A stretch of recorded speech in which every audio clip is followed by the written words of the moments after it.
Hi అండి. అందరూ ఎలా ఉన్నారు? బాగున్నారా? ఈరోజు మనకి డే 1 కాబట్టి డే 1లో మనం పన్నీర్ ఆమ్లెట్ ఎలా వేసుకోవాలో చూద్దాం. పన్నీర్ ఆమ్లెట్కి ఫస్ట్ నేనైతే ఆనియన్స్ కట్ చేసేసుకుంటున్నానండి. తర్వాత వచ్చేసి పచ్చిమిర్చి కట్ చేస్తున్నాను. తర్వాత ఏమో కరివేపాకు కడుక్కొని కరివేపాకు కూడా చిన్నగా కట్ చేసేసుకుంటున్నాను. తర్వాత మన దగ్గర కొత్తిమీర ఉంటే కనుక కొత్తిమీర కూడా వేసుకోవచ్చు. నా దగ్గర కొత్తిమీర లేదని నేను వేయలేదు కొత్తిమీర. తర్వాత పన్నీర్ ఏమో తురిమేయాలి. తురిమేసుకున్న తర్వాత మనం అవన్నీ కలిపి ఒక దాంట్లో ఒక బౌల్ తీసుకొని ఒక బౌల్లో మిక్స్ చేసుకోవాలన్నమాట.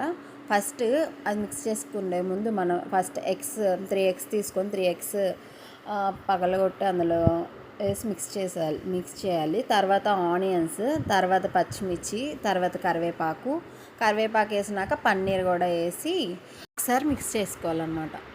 మిక్స్ చేసుకున్నాక మనం తగినంత ఉప్పు, కారం, అలాగే పసుపు కూడా వేసుకోవాలి.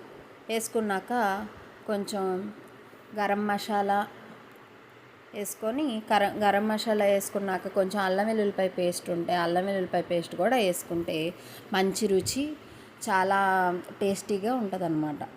ఇంకోసారి మొత్తం ఒకసారి మంచిగా బాగా మిక్స్ చేసుకున్నాక మనం తయారు చేసే పన్నీర్ ఆమ్లెట్కి మనం ఏదైతే తయారు చేసామో పర్ఫెక్ట్గా అన్నీ సెట్ అయిపోయినట్టే.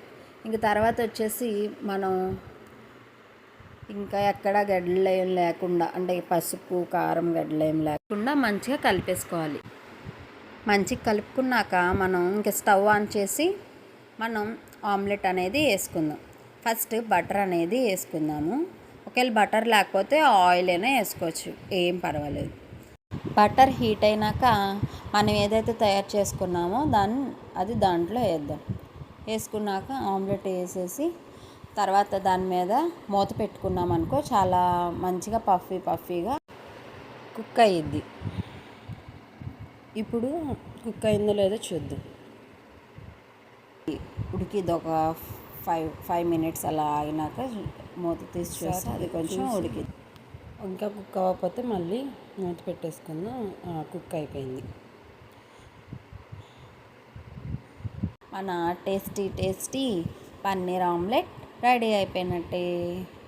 ఒకవేళ నేనైతే తిని చూశాను, చాలా అంటే చాలా బాగుంది. మీరు కూడా ఒక్కసారి ట్రై చేసి చూడండి, ఎలా వచ్చిందో నాకు కామెంట్ సెక్షన్లో మెన్షన్ చేయండి. నాకైతే పన్నీర్ ఆమ్లెట్ సూపర్ వచ్చింది.